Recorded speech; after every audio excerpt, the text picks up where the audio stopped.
இவர்களுக்கு மன்னியும், தாங்கள் செய்கிறது இன்னதென்று அறியாதிருக்கிறார்களே என்றார். ஆமென். கர்த்தர் சிலுவையில் அறிஞ்சாங்க பாத்தீங்களா? அவங்க தெரிஞ்சுச்சுன்னா தெரியாம செஞ்சாங்களா? தெரிஞ்சுதானே செஞ்சாங்க. ஆனா ஏசப்பாங்க என்ன சொல்றாரு பாத்தீங்களா? பிதாவே இவர்களை மன்னியும் என்றார். நம்மளுக்கு யாருக்குமே மன்னிக்கிற குணமே கிடையாது. நம்ம யாரா சீஸ் சொல்லிட்டா நீ எப்படி சீஸ் சொல்லாம சண்டைக்கு போவோம். ஆனா ஆழ்வையாளர் என்ன சொல்றாரு? தெரிஞ்சவங்க மன்னிங்கன்றாரு. நம்ம ஆசுரத்துக்கு காரணமே இருக்கு நம்ம பாவம் தான். நம்ம மத்தவங்க பாவத்தை மன்னிச்சு அவன் நம்ம பாவத்தை மன்னிப்பாரு. அந்த வசனம் இன்னொரு வாட்டி படிங்க அந்த வசனத்தை. அப்பொழுது இயேசு, பிதாவே இவர்களுக்கு மன்னியும், தாங்கள் செய்கிறது இன்னதென்று அறியாதிருக்கிறார்களே என்றார். அந்த வசனத்துக்கு திரும்ப தோணுது, மன்னிங்க. எல்லாரும் சத்துருக்களை மன்னிங்க. ஏன்னா நிறைய பேர் மன்னிக்க மாட்டீங்க. நம்ம சபையிலேயே நிறைய பேர் பேசாமலே இருக்கீங்க. நானும் பேசாம தான் இருக்கேன் நிறைய பேர்கிட்ட. நம்ம பசங்க மன்னிப்பு நம்ம கற்றுக்கொள்ளணும். நம்ம பிதாவட்டில் நம்ம அதிகமாக வரும்போது நம்ம மன்னிக்கிறது நம்ம கிட்ட வரும். பிதாவே இருக்கிற மன்னியும் சுரேஷ்மா சொல்லும் போது நம்மளும் மற்றவங்க மன்னிக்கிறோம் நம்ம இருக்கணும். அதே மாதிரி அவங்க தெரிஞ்சா பண்ணாங்க. அவரை காரி துப்புனாங்க, அடிச்சாங்க, பலான்னு கொட்டினாங்க, கண்ணை கட்டிட்டு கொட்டிட்டு யார் பண்ணா கண்டுபிடின்னு சொல்லி அது கேலி பண்ணாங்க. ஆனா அவர் எவ்வளவு பெரிய மனசா மன்னிச்சிருங்க ஏசப்பான்னு சொல்றாரு. அதே போல நம்மளும் மற்றவங்களை மன்னிக்கிறவங்களா இருக்கணும். அதே மாதிரி மார்க் எழுதிய சுவிசேஷம் 11:25-26 யாருன்னா 11:25-26. நம் தேவனுடைய ராஜ்யத்தின் நவமான ரசத்தை காணும் மற்றும் நாத்தரைக்கும் திராட்சை பழரசத்தை இனி நான் பானம் பண்ணுவதில்லை என்று மெய்யாகவே உங்களுக்கு சொல்லுகிறேன் என்றார். மார்க் 11:25-26. நீங்கள் நின்று ஜெபம் பண்ணும்போது ஒருவன் பேரில் உங்களுக்கு யாதொரு குறை உண்டாய் இருக்குமானால் பரலோகத்தில் இருக்கிற உங்கள் பிதா உங்கள் தப்பிதங்களை உங்களுக்கு மன்னிக்கும்படி அந்த குறையை அவனுக்கு மன்னியுங்கள். நீங்கள் நின்று ஜெபம் பண்ணும்போது ஒருவன் பெயரில் உங்களுக்கு யாதொரு குறை உண்டாய் இருக்குமானால் பரலோகத்தில் இருக்கிற உங்கள் பிதா உங்கள் தப்பிதங்களை உங்களுக்கு மன்னிக்கும்படி அந்த குறையை அவனுக்கு மன்னியுங்கள். இந்த வசனத்துல என்ன இருக்குன்னா, நம்ம இப்ப நான் பெல்ல திட்டுறேன், அவ என்ன மன்னிக்கலன்னா அவளை ஏச மன்னிக்க மாட்டாரு. அவ என்ன மாத்திரம் ஏசு அவளை மன்னிப்பாரு. அதே போலதான் நம்ம குற்றங்களை மன்னிச்சாதான் ஏசு நம்ம பாவங்களை மன்னிப்பாரு. நம்ம அவங்கள மன்னிக்காம இருந்தாலும் நம்ம பாவத்தை மன்னிப்பாரு. எழுதி வச்சிருப்பாரு எல்லாத்தையும். நம்ம மத்தவங்க பாவத்தை மன்னிக்கிறவங்களா இருக்கணும். 26 வாசிங்க. நீங்கள் மன்னியா திருப்பீர்கள் ஆனால் பரலோகத்தில் இருக்கிற உங்கள் பிதாவும் உங்கள் தப்பிதங்களை மன்னியாதிருப்பார் என்றார். ஆமென். நம்ம மன்னிக்கலன்னா அவரும் மன்னிக்க மாட்டாரு. சோ நம்ம மத்தவங்க பாவம் மன்னிக்க கத்துக்கணும். அப்பதான் அவர் நம்ம பாவங்களை அவர் மன்னிக்க வல்லவரா இருக்கிறாரு. நம்ம நிறைய பேர் லைஃப்ல ஆசீர்வாதமே இல்லை. அதுக்கு தடையா இருக்கு நம்மளோட பாவங்கள் தான். ஏன்னா நம்ம மத்தவங்க பாவத்தை நம்ம மன்னிக்கல, அப்படி அவர் நம்ம பாவத்தை மன்னிப்பாரு. ஆசை தடையே நம்மளோட பாவம் தான். நம்ம அதுதான் ஜெபம் பண்ணணும். ஏசப்பா நான் மத்தவங்க பாவத்தை மன்னிச்சிட்டேன், என் பாவத்தை நீங்க மன்னிங்கன்னு சொல்லும் போது கர்த்தர் நமக்கு ஆசீர்வாதத்தை கட்டிட வல்லவரா இருக்கிறாரு. சோ மத்தவங்க பாவத்தை அப்படி மன்னிச்சிருங்க எல்லாரும். அதை மனசுல வச்சுக்கிட்டு இப்படி பண்ணிட்டாங்களே யோசிக்கவே யோசிக்காதீங்க. பாவத்தை உடனே மன்னிச்சிட்டேன் அப்படி சொல்லி விட்டுருங்க. அவர் நம்ம பாவத்தை மன்னிக்க வல்லவரா இருக்கிறாரு. அதை நம்ம செஞ்சாலே போல நம்ம ஆசை குறையவே இருக்காது. நம்ம ஏச ஆசை வச்சுட்டே இருப்பாரு. அதே போல மத்தேயு சுவிசேஷம் 18:21-22 ஆசிரியர் 18:21-22. அப்பொழுது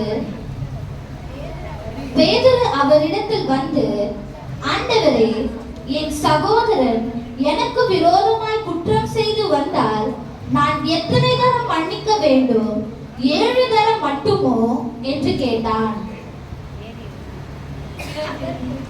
அதற்கு இயேசு, 7 தரம் மாத்திரமல்ல, 770 தரம் மட்டும் என்று உனக்கு சொல்லுகிறேன் என்றார். நம்ம நிறைய பேருக்கு தங்கச்சி இருக்காங்க, அக்கா இருக்காங்க, அண்ணன் இருக்காங்க, தம்பி நிறைய பேர் இருக்காங்க. அவங்க ஒரு நாள் பண்றவங்க பேசவே மாட்டோம். நீ எனக்கு பண்ணிட்டே சொல்லி அவங்க ஒரு மாதிரி இதுவா பண்ணணும். ஆனா மன்னிக்கவே நம்ம மாட்டோம். ஆனா ஏசப்பா சொல்றாரு, நீ 7 ஜென்மத்துக்கு அவங்களை மன்னிக்கணும். 7 முறை 7 ஜென்மத்துக்கு நீங்க மன்னிக்கணும்னு சொல்லி ஏசப்பா சொல்றாரு. அதுக்கு நம்ம என்ன பண்ணணும்? மன்னிக்கிறதுக்கு நம்ம கத்துக்கணும். நான் கூட என் தங்கச்சி தான் மன்னிக்கவே மாட்டேன், கிட்ட பேச கூட மாட்டேன், கிட்ட அம்மா அப்படி பண்ணிட்டாமா போமா அவளெல்லாம் பிடிக்கவே பிடிக்காம சொல்லி ரொம்ப வெறுத்துடுவேன். ஆனா ஏசப்பா இங்க என்ன சொல்றாரு, 7 ஜென்மம் நீங்க மன்னிக்கணும் அவங்களன்னு சொல்லி சொல்றாரு ஏசப்பா. 7 ஜென்மம் மன்னிக்கணும்னு சொல்லி ஏசப்பா சொல்றாரு. சோ நம்ம வந்து மன்னிக்கிறதுலாம் நம்ம கத்துக்கணும். நம்ம சகோதரரை மன்னிக்கணும், நம்ம எதிராளிகளை மன்னிக்கணும், நம்மளுக்கு என்ன சொன்னாலும் மன்னிச்சுட்டு போயிட்டே இருக்கணும். ஏன்னா வந்து ஏசப்பா மன்னிக்க கூடாதா? அவர் நம்ம பாவங்கள்லாம் மன்னமா விட இருக்கவே மாட்டோம். எப்படி இருக்கும் நம்மளுக்கே தெரியாது. நம்ம எங்கேயோ ஏதோ திசையில எப்படியோ இருந்திருப்போம். ஆனா நம்ம பாவங்கள்லாம் அவர் மன்னிச்சதெல்லாம் இன்னொரு ஜீவனிக்கிறோம். ஏன்னா வந்து நிறைய பேர் 23 24 இல்ல, நேத்துக்கும் இன்னைக்கு இல்ல. ஆனா நம்ம பாவங்கள்லாம் மன்னிச்சதாலும் இன்னொரு ஜீவித்து இருக்கிறோம். சோ நம்ம என்ன பண்ணணும், மற்றவங்களோட பாவம் மன்னிக்கிறதெல்லாம் நம்ம கற்றுக்கொள்ளணும். அதே போல வந்து மத்தேயு சுவிசேஷம் 6ஆம் அதிகாரம் 14ஆம் வசனம். 14. மனுஷருடைய தப்பிதங்களை நீங்கள் அவர்களுக்கு மன்னித்தால் உங்கள் பரமபிதா உங்களுக்கும் மன்னிப்பார். இதுதான் வந்து ஏசப்பா கண்டினியூஸா சொல்றாரு. நீங்க மத்த பாவத்தை மன்னிச்சா ஏசப்பா நம்ம பாவத்தை மன்னிப்பாருலாம் மன்னிக்கவே மாட்டாரு. நீங்க வந்து மத்தவங்க மன்னிக்காம ஏசப்பா என்ன ஆசீர்வதிங்க ஆசீர்வதிக்க மாட்டாரு. ஏன்னா நீங்க அவங்களே மன்னிக்கல, எப்படி ஒண்ணு ஆசீர்வதிப்பாரு? நீ அவங்கள மன்னிச்சா இப்ப நம்மள ஆசீர்வதிப்பாரு. இப்ப நான் வந்து யாரா இடிச்சிட்டு சாரி தெரியாம பண்ணிட்டேன்னு சொன்னா மனுஷன் மன்னிக்கிறீங்களா? இல்ல, அதை பாத்தியாத இஷ்டி தெரியாம சொல்லுவாங்க. ஆனா ஏசப்பா வேணும்ட்டு அவளுக்கு பலான்னு நினைச்சாங்க, செத்துட்டாருன்னு சொல்லி வீட்டுல குச்சி செக் பண்ணி பார்த்தாங்க. இப்ப கூட ஏசப்பா என்ன சொன்னாரு, ஏசப்பா மன்னிச்சிருங்க பிதாவே, இவங்க தெரியாம பண்ணிட்டாங்கன்னு சொல்லி நம்மள வந்து மன்னிச்சு விட்டாரு அவரு. அதே போல நம்ம என்ன பண்ணோம், நம்ம மத்தவங்களை மன்னிச்சு விடுவோம். நம்ம எதிராளிகளை எங்களை பண்ணிட்டாங்க, என்னால எப்படி தெரியுமா, இப்ப என்ன யாரா பார்த்தா கேட்பேன், என்ன பார்க்கல கண்ணை மூடி ரோட்லாம் நான் சொல்லுவேன், அப்படி நான் சொல்லுவேன். ஆனா ஏசப்பா என்ன பண்ண, அவர் அடிக்கிறாங்க, சாவடிச்சுட்டாங்க, எப்படியோட பண்றாங்க, ஆனா மன்னிச்சிடுங்கன்னு சொல்லி சொல்றாரு. நானும் தான் ஏசப்பாட கேட்கிறேன், ஏசப்பா எனக்கு மன்னிக்க கொண்டு தாங்கன்னு சொல்லி கேட்கிறேன். நீங்களும் ஏசப்பாட கேட்கிறேன், ஏசப்பா எனக்கு மன்னிக்க கொண்டு தாங்க ஏசப்பான்னு சொல்லி. ஏன்னா அதுதான் நமக்கு ஆசீர்வாதமே கிடைக்கும் நம்ம லைஃப்ல. நான் நிறைய பேரோட லைஃப் நம்ம டெக்னாலஜி கிறிஸ்துவா நம்ம இருக்கிறோம், நம்ம லைஃப்ல ஆசீர்வாதமே கிடையாது. அதுக்கு காரணம் நம்ம பாவங்கள், நம்ம முன்னோட பாவங்கள் தான் இருக்குது. நம்ம வந்து மத்தவங்க பாவங்களை மன்னிச்சு விட்டா ஏசப்பா நம்ம பாவங்களை மன்னிப்பாரு. அந்த தடைகளை இப்ப உடைக்க வல்லவரா இருக்கிறாரு. நம்மளுக்கு ஆசீர்வாதத்தை கட்டளையிடவும் இருக்கிறாரு. அதே போல வந்து ஒரு சின்ன கதை சொல்லணும்னு ஆசைப்படுறேன். ஒரு ராஜா இருப்பாரு, அவர் வந்து ஒரு கடன் கொடுப்பாரு. அது ஒரு 5000 ரூபாய் வச்சுக்கலாம். கடன் கொடுப்பாரு, கொடுத்துட்டு அவன் சொல்லுவான், ராஜா எனக்கு இப்ப காசு இல்லை என்கிட்ட, நான் அப்புறமே தரேன்னு சொல்லுவான். அவன் கடனை மன்னிச்சு விட்டுருவாரு. ஆனா அவனுக்கு ஒருத்தர் 100 ரூபாய் தரணும். அவன் கழுத்தை போய் அவன் முடிச்சு காசே வச்சு அவனு சொல்லும் போது அந்த ராஜா அறிஞ்சு என்ன பண்ணுவாரு, நான் உன்னை மன்னிச்சு விட்டேனே, மன்னிச்சு விடக்கூடாது சொன்னா ஜெயில போட்டாரு. அதை நம்ம எல்லாம் எடுத்துக்காட்டா வச்சுக்கணும். நம்ம எடுத்துக்காட்டா வச்சுக்கணும். எப்படின்னா நம்மளுக்கு வந்து நம்ம பாவத்தோட மன்னிக்கணும்னு சொல்லி நம்ம ஜெபம் பண்ணக்கூடாது, மற்றவங்க பாவம் ஜெபம் பண்ண மனுஷன் நீங்க மன்னிங்கன்னு சொல்லி. ஏன்னா வந்து உனக்கு வந்து அவனை மன்னிக்க விருப்பம் தான், எப்படி ஏசு உன்னை மன்னிப்பாரு. நீ மற்றவங்க பாவத்தை மன்னிக்க ஃபர்ஸ்ட் கத்துக்கோ. ஏசு நம்ம பாவத்தை மன்னிக்க வல்லவரா இருக்கிறாரு. அதே போல நம்ம லைஃப்ல வந்து நம்ம நிறைய பேர் இன்னைக்கு இடத்துல மறக்கவே மாட்டோம். 7 வருஷத்துக்கு முன்னாடி இங்க ஞாபகம் வச்சிருக்கோம். எனக்கு சொன்னியே என்ன அன்னைக்கு இந்த டேட்ல சொன்னி, இந்த டைம்ல நீ சொன்னியேன்னு சொல்லி ஞாபகம் வச்சுருக்கோம். அதெல்லாம் மன்னிச்சு தூக்கி போடுங்க. ஏன்னா வந்து நம்ம பிறக்கிறது ஒரு முறை தான், நம்ம வாழ்வதும் ஒரு முறை தான். எல்லாத்தையும் மன்னிச்சுட்டு எல்லாருமே நம்ம அன்பா இருக்கணும். ஏசு பண்றாங்க சத்துருவை சிநேகிதீங்கன்றாரு ஏசப்பா. நம்ம சத்துருவை நம்ம சிநேகிக்க வல்லவரா நம்ம இருக்கணும். ஏன்னா வந்து சிநேகித சத்துருவை, ஏன்னா வந்து நம்ம சத்துருவை சிநேகிச்சா அவன் நினைப்பான் நம்மள எவ்வளவு குடும்பம் பதில கூட நம்ம அன்பா நம்ம கிட்ட பேசல, அவனோட மனம் நம்ம ஏற்பட்ட வந்துருவான். நம்ம அப்படி எடுத்துக்காட்டா இருக்கணும். நான் ரொம்ப வந்து என் லைஃப்ல ட்ரை பண்ணி நல்லவா ட்ரை பண்றேன், அதெல்லாம் முடிய மாட்டேங்குது.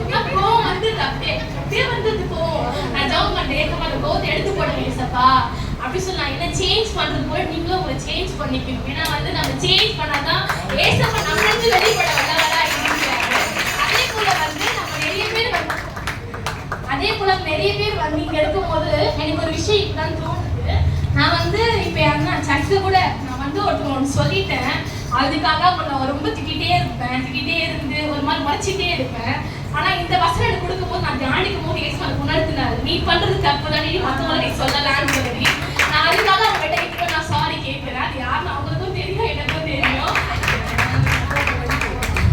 நான் சாரி சொல்ல ஆசைப்படுறேன், நான் சாரி சொல்லிட்டேன். ஏன்னா வந்து நான் ஒழுங்கில்லை வாசனை சொல்ல, நான் ஒழுங்கில்லை நடி கூட சொல்ல முடியும். நான் என்ன சேஞ்ச் பண்ணிட்டேன், நீங்களும் உங்களை சேஞ்ச் பண்ணுங்க. யாருக்கெல்லாம் பேசாம சாரி சொல்லி கை கொடுத்து பேசிக்கிட்டு பிரச்சனையை அதை வச்சுக்கிட்டு சும்மா நினைச்சுக்கிட்டு சொல்லிட்டான்னு சொல்லிட்டு இருக்காதீங்க. நம்ம சபையில இருக்கோம், நம்ம எல்லாம் வந்து அண்ணன் தங்கச்சிங்க அக்கா தங்கச்சிங்க, நம்ம தான் உண்மையான உறவுகளா இருக்கிறோம். உலகம்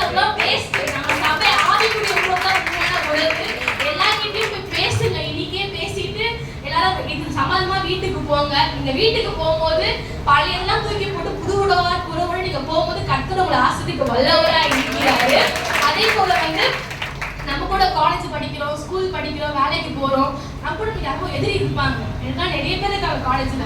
காலேஜ் கூட எனிமிஸா இருக்காங்க காலேஜ்ல. ஃபுல்லாவே எனிமிஸ். ஒருத்தரே விட சண்டை போட்டு வந்துருவேன் எல்லாரும். நான் போய் நாளைக்கு போய் சாரி கிட்ட சமாதானம் ஆக போறேன். அதே மாதிரி நீங்களும் ரெண்டு பேரும் சமாதானம் ஆகுங்க.